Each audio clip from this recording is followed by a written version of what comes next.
Հաջորդ քննարկվող հարցը զինվորական ծառայության եւ զինծառայողի կարգավիճակի մասին օրենքում փոփոխություններ կատարելու մասին, զինվորական ծառայության եւ զինծառայողի կարգավիճակի մասին օրենքում լրացումների փոփոխություններ կատարելու մասին, 2024 թվականի հունվարի 16-ի 23Ն օրենքում փոփոխություն կատարելու մասին, պետական տուրքի մասին Հայաստանի Հանրապետության օրենքում փոփոխություն եւ լրացում կատարելու մասին եւ Հայաստանի Հանրապետության քրեական օրենսգրքում լրացում կատարելու մասին, օրենքների նախագծերի փաթեթի վերաբերյալ Հայաստանի Հանրապետության կառավարության առաջարկությունների մասին է, զեկուցող Պաշտպանության նախարար պարոն Պապիկյան, խնդրեմ։ Շնորհակալություն, մեծարգո փոխվարչապետ, հարգելի գործընկերներ, օրենքի նախագծերի համաձայն առաջարկվում է սահմանել 24 ամսից պակաս ժամկետով պարտադիր զինվորական ծառայություն անցնելու հնարավորություն,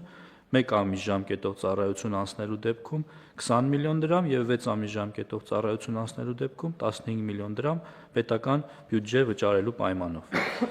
Պարտադիր զինվորական ծառայություն անցնելու սահմանային առավելագույն տարիքը 27-ի փոխարեն սահմանել 37 տարեկանը։ Մինչև 18 տարին լրանալը կամ զորակոչային տարիքում ՀՀ քաղաքացիություն ստացած եւ մինչև ՀՀ քաղաքացիություն ստանալն այլ պետությունում զինվորական ծառայություն չանցած կամ 1 տարուց պակաս ժամկետով ծառայություն անցած քաղաքացիների համար ՀՀ զինված ուժերում օրենքով սահմանված 24-ամյա ծառայության ժամկետը փոխարինել 12 ամսյա ժամկետով ծառայությամբ, ինչպես նաև այդ ժամկետով ծառայության չզորակոչվելու դիմաց նախատեսել 2.5 միլիոն դրամ պետական բյուջե վճարելու պարտականություն։ Մինչև 16 տարին լրանալը զինվորական հաշվառման տարիքի մասին է խոսքը, ՀՀ քաղաքացիությունից դուրս գալու համար արական սեռի քաղաքացիների համար դիմում ներկայացնելու պետական տուրքի գումարը սահմանել 15 միլիոն դրամ։ Օրենքների նախագծերի քննարկման արդյունքներով փաստվել է, որ նախագծերն ընդհանուր առմամբ կարիք ունեն պատշաճ նորմատիվ կարգավորումների եւ օրենսդրական տեխնիկայի կանոնների ապահովման նպատակով լրամշակման, միաժամանակ առկա են մի շարք սկզբունքային առաջարկություններ, որը ես կնշեմ, հավելեմ նաև, որ նախաձեռնությունը ազգային ժողովի падգամավոր Հայկ Սարգսյանինն է եւ այն քննարկում է անցել նաև միջգերատեսչական հարթակում, ինչպես նաև անցել է նաև նախարարական կոմիտեով եւ ըստ այդմ ձևակերպվել է հետեւյալ առաջարկությունները կրճատ ժամկետով ծառայությունը սահմանել 1 ամսվա դեպքում 24 միլիոն դրամ եւ 4 ամսվա դեպքում 18 միլիոն դրամ։ Յուրաքանչյուր զորակոչի հայտարարման մասին կառավարության որոշման մեջ սահմանել տվյալ զորակոչին համապատասխան կրճատ ժամկետով ծառայություն անցնելու դիմումների առավելագույն քանակը եւ դիմումների ներկայացման կարգը։ Պարտադիր զինվորական ծառայություն անցնելու առավելագույն սահմանային տարիքը նախատեսել 32 տարեկանը, իսկ պետական տուրքի մասին օրենքում փոփոխության փոխարեն պաշտպանության մասին օրենքում նախատեսել մինչև 16 տարին լրանալն արական սեռի քաղաքացիների կողմից օրենքի ուժով Հայաստանի Հանրապետության նկատմամբ 15 միլիոն դրամ գումարի չափով հանրային իրավական դրամական պարտավորություն, որը դադարում է արական սեռի քաղաքացուն զինվորական հաշմարման վերցնելու փաստի ուժով կամ հօգուտ պետական բյուջեի վճարմամբ ՀՀ քաղաքացիությունից դուրս գալու դեպքում։ Այս առաջարկները քննարկվել են падգամավորի հետ եւ պարոն Հայկ Սարգսյանը ըստ էության համաձայն է այս փոփոխություններին եւ առաջիկայում մեր հաստատումից հետո այն կքննարկվի նաեւ ազգային ժողովում, հաշվի առնելով, որ փաթեթը բավականին լայն է եւ զգայուն է ու անդրադառնում է հանրային բոլոր շերտերին, շատ կարեւոր է, որ այն նաեւ պատշաճ քննարկում անցնի ազգային ժողովում։ Շնորհակալ եմ։ Շնորհակալություն, պարոն Պապիկյան, հարցեր հարգելի գործընկերներ, դիտարկումներ նախագծի վերաբերյալ։ Պարոն Պապիկյան, ես ճիշտ եմ հասկանում, որ կառավարության կողմից ներկայացված առաջարկությունների մեկ սկզբունքային առանձնահատկությունն այն է, որ յուրաքանչյուր զորակոչի դեպքում կառավարությունը համապատասխան սահմանաչափ կհայտարարի եւ սա նաեւ թույլ կտա գնահատել այս միջոցառման արդյունավետությունը կամ կառավարել այն ռիսկերը, որոնք կարող են առաջանալ նման շատ զգայուն, ինչպես դուք նշեցիք, եւ էական փոփոխությունների պարագայում։ Այո, պարոն Խաչատրյան, դուք շատ ճիշտ եք, այս կետը մեզ համար սկզբունքային էր այն առումով, որ չնայած բարեփոխումը նպատակ ունի զորակոչիկների թիվը ավելացնել եւ տարբեր ճանապարհներով զորակոչից խուսափելու հնարավորությունները սահմանափակել, ընդհուպ ամբողջությամբ արգելափակել, որպեսզի այն գումարները, որոնք տարբեր ուղիներով հոսում են տարբեր տեղեր, դրանք մտնեն պետական գանձարան եւ նույն ժամանակ մեզ հնարավորություն տան մեծացնելու պրոֆեսիոնալ բանակի հնարավորությունները եւ թվականակը։ Ես պիտի հիշեցնեմ, որ այս նախագծի մի մասը դեռևս 2022 թվականին կառավարության կողմից էր հենց առաջարկվել եւ հետագայում դրա մի մասը արկախվեց 2022 թվականի սեպտեմբերի դեպքերով պայմանավորված։ Այն ժամանակ էր, որ մեր կողմից ընդունվեց Պաշտպան հայրենիաթ ծրագիրը, որը ենթադրում է, որ այն ժամկետային զինծառայողը, որը 5 տարով պայմանագիր կկնքի Պաշտպանության նախարարության հետ, ծառայությունից հետո կստանա նաև 5 միլիոն դրամ պարգևավճար։ Եվ այստեղից էլ այս թվերը, խոսքը վերաբերում է 18 եւ 24 միլիոն դրամ կառավարության առաջարկություններին, որը ենթադրելու է, որ հնարավոր կարճ ժամկետով ծառայելու պարագայում, երբ գումար կվճարեն պետական բյուջե, դրա միջոցով մենք կարողանանք 5 տարի շարունակ 2 պայմանագրային զինծառայողի եւ աշխատավարձ վճարել եւ նաեւ վճարել այն 5 միլիոն դրամ պարգևավճար, որը ստանձնել է կառավարությունը։ Բայց ինչպես նշեցիք, ամենակարևոր հատվածը վերաբերում է կարգին, որը պիտի սահմանի դեռ կառավարությունը եւ յուրաքանչյուր զորակոչից առաջ կառավարությունը պիտի սահմանի թվականակը, թե ինչ թվով երիտասարդներ կարող են օգտվել այս հնարավորությունից։ Բնականաբար, եթե չունենանք նման հնարավորություն, կառավարությունը այդ զորակոչին նման որոշում չի ընդունի։ Այսինքն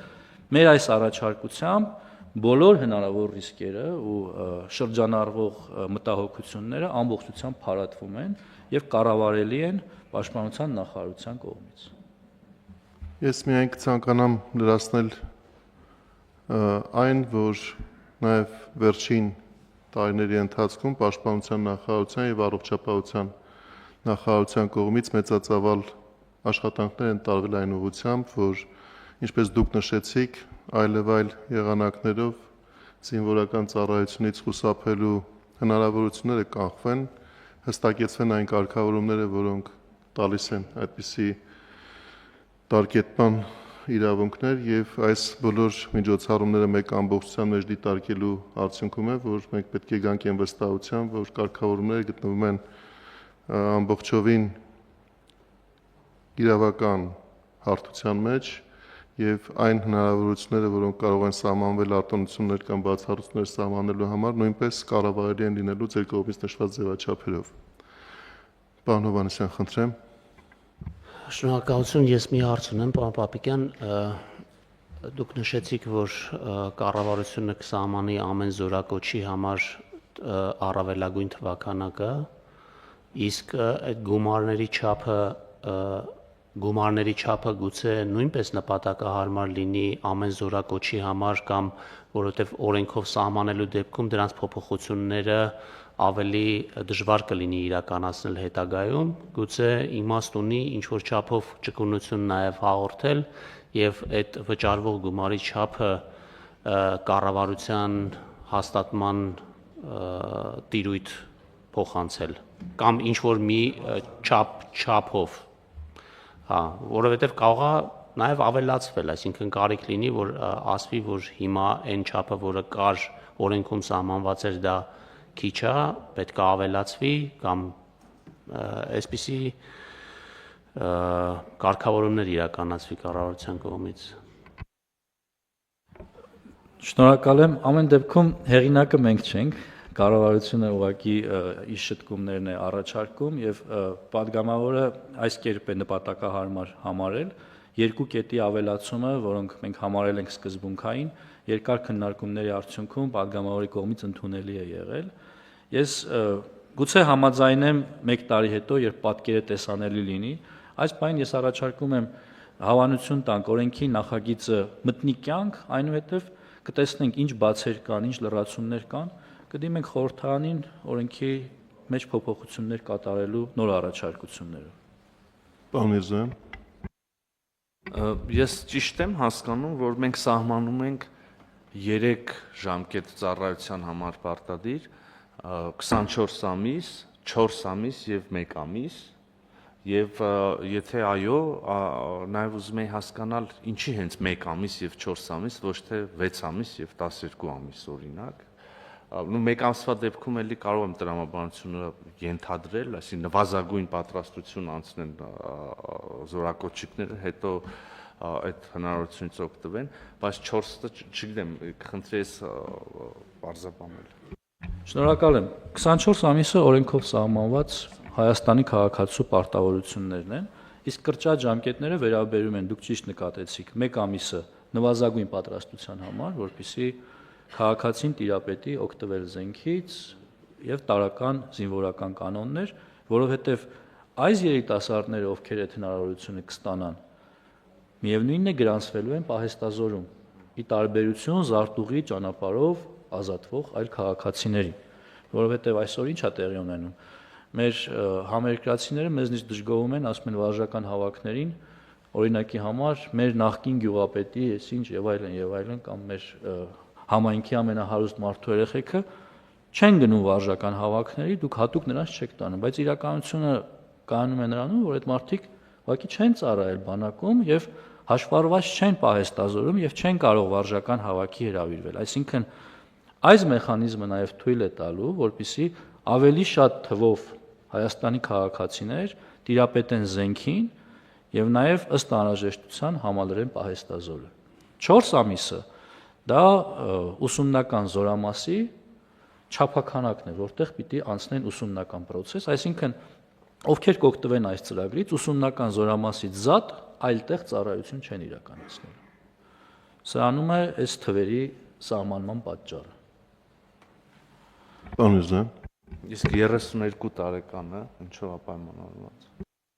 Պատգամավորը առաջարկել էր, որ թիվը սահմանենք 37, ըստ էության մեր միակ նրա հետ տարբերությունը մտքերի կայանում էր նրանում, որ սա պետք է անել աշճանական, որովհետև այս սահմանումն էլ իր հերթին նշանակում է, որ սա կազդի այն մարդկանց վրա, ում 18-ը նոր է լրանալու, այսինքն արդեն 19, 20, 27, 32 տարեկան քաղաքացիների վրա սա չի ազդելու։ Այսինքն զորակոչային տարիք մուտք գործողների վրա կազդի մինչև 32 տարին, դա էլ նրա համար է, որպեսզի ուսումնական հաստատությունների միջոցով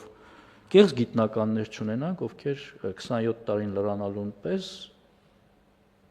ազատվեն զինվորական ծառայությունից, այլ ունենան պարտականություններ եւ օգտվեն մեր ծրագրերից միայն իրական գիտնականներ, օրինակ։ Պարոն Միրզոյան, Այսինքն մարդիկ նախկինում սահմանված 27-ի շեմն ենք դարձնում 32 եւ մարդիկ զինապարտեն մինչեւ 32 տարեկան, ոչ թե պայմանագրային ծառայության վերջ, որտեղ այնտեղ էլ շեմ ունենք, չէ՞։ Այո, խոսքը վերաբերում է 27-ը 32 դարձնելուն, այսինքն շեմը տարիքային զինապարտների փոխվում է, իսկ ինչ վերաբերում է ձեր նշած հատվածին, մարդիկ ներողություն զինապարտ են մինչև 50 տարեկան է։ Մեզ մոտ այս շտկումը վաղուց է արված, նախորդ կառավարության նիստին սա հնչել է, իհարկե վարչապետի հանձնարարությամբ մենք կաշխատենք նաև այս հարցում որոշակի լավարկումներ կատարելու, դա վերաբերել է ներքին գործերին։ Մեր մասով այս խնդիրը հիմնականում լուծված է, բայց որոշակի լավարկումներ կանենք։ Պարոն Միրզոյան,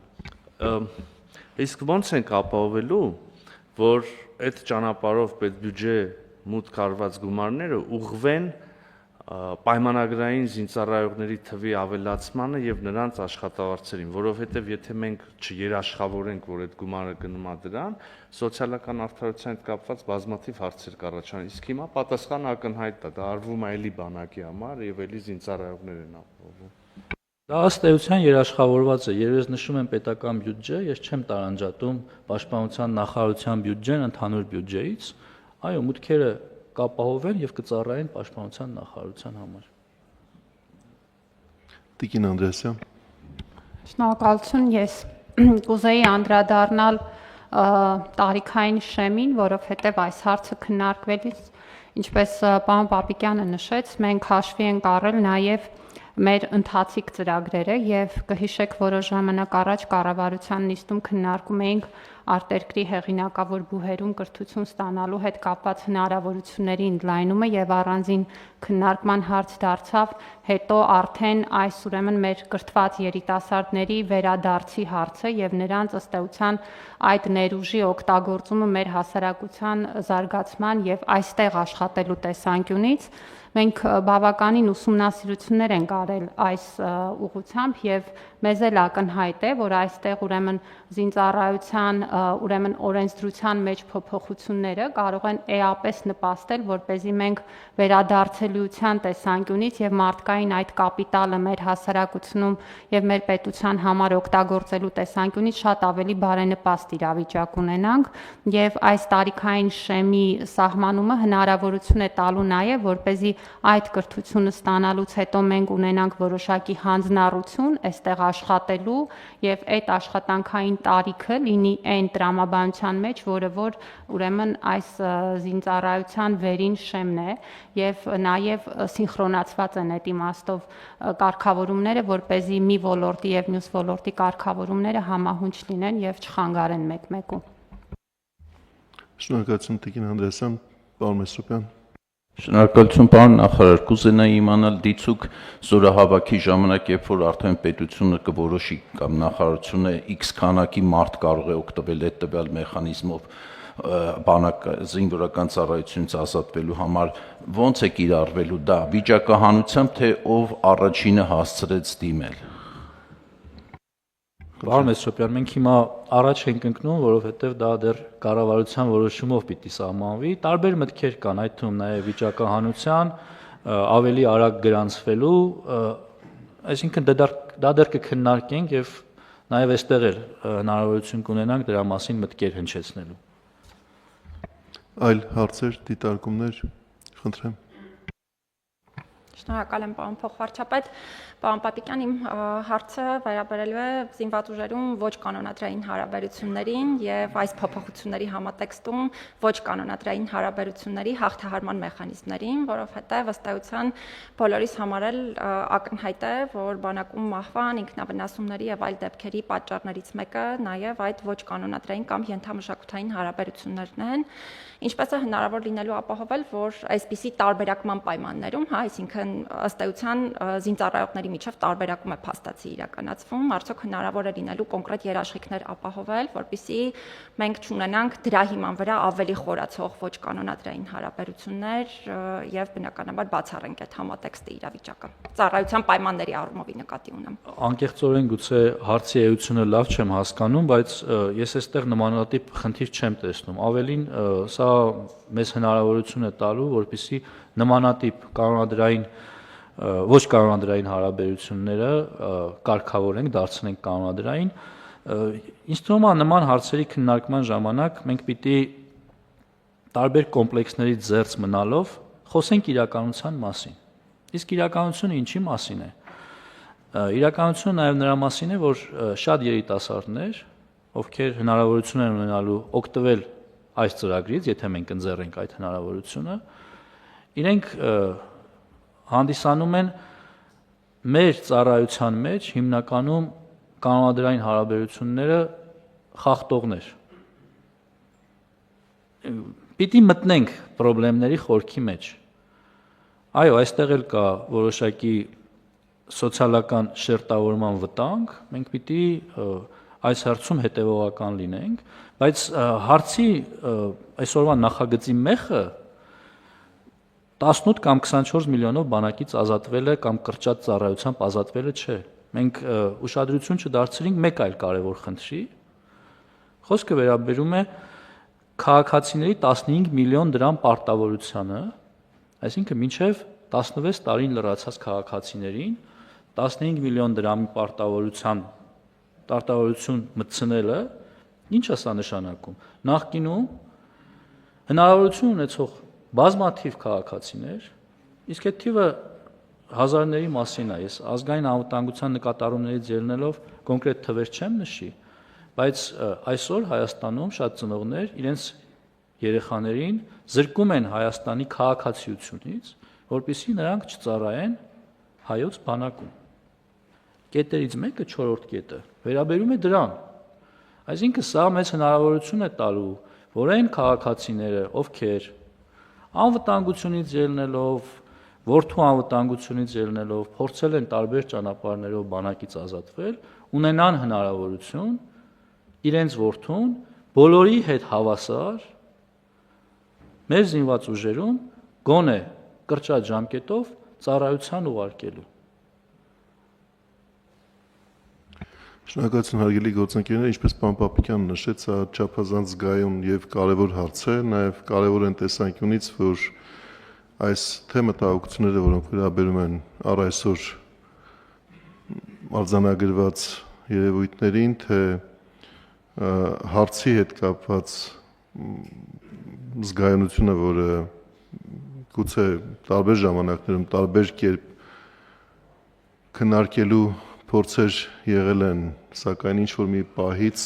հաշվի առնելով հենց այդ զգայունության հարցը քննարկումները հետաձգվել են։ Սա լավ առիթ է, որ ազգային ժողովում քննարկումները շարունակվեն նաև մշտական հանձնաժողովներում, որտեղ կհնչեն վստահաբար այլ փաստարկներ, այլ տեսակետներ, հավանաբար դրանք նույնպես կառավարության ներկայացուցչի հետ միասին կքննարկվեն եւս մեկ անգամ եւ տեղ կգտնեն, կարտահայտվեն նախագծի այն վերջնական տեսքում, որը կդառնա օրենսդրական կարգավորում։ Եվ ես առաջարկում եմ նկատի ունենալով, որ մեր ներկայացուցիչ շարունակի նաև ազգային ժողովի քննարկումներում գործընկերների հետ միասին այս հարցի բովանդակությունը վերջնականացնել, այս փուլում քվեարկել առաջարկությունը, կառավարության կարծիքը եւ հետո ըստ անհրաժեշտության տեսակետները նաև ազգային ժողովում քննարկումների ժամանակ ամփոփել վերջնականացնել։ Խնդրեմ, պարոն Պապիկյան։ Աչետրյան, որպեսզի տարանթերցում չլինի, ես հստակեցնեմ ինչի մասին էի խոսում։ Խոսքը վերաբերում է նրան, որ երբ մենք հնարավորություն ենք ընձեռել կառավարությանը ամեն զորակոչից առաջ թիվ սահմանել, մենք նաև հնարավորություն ենք ունենալու ներքին գործերի նախարարության հետ հստակեցնելու, թե տվյալ տարվա ընթացքում քանի Հայաստանի նախկին քաղաքացի կամ օտարերկրյա քաղաքացի է դիմել քաղաքացիություն ստանալու համար։ Այսինքն մենք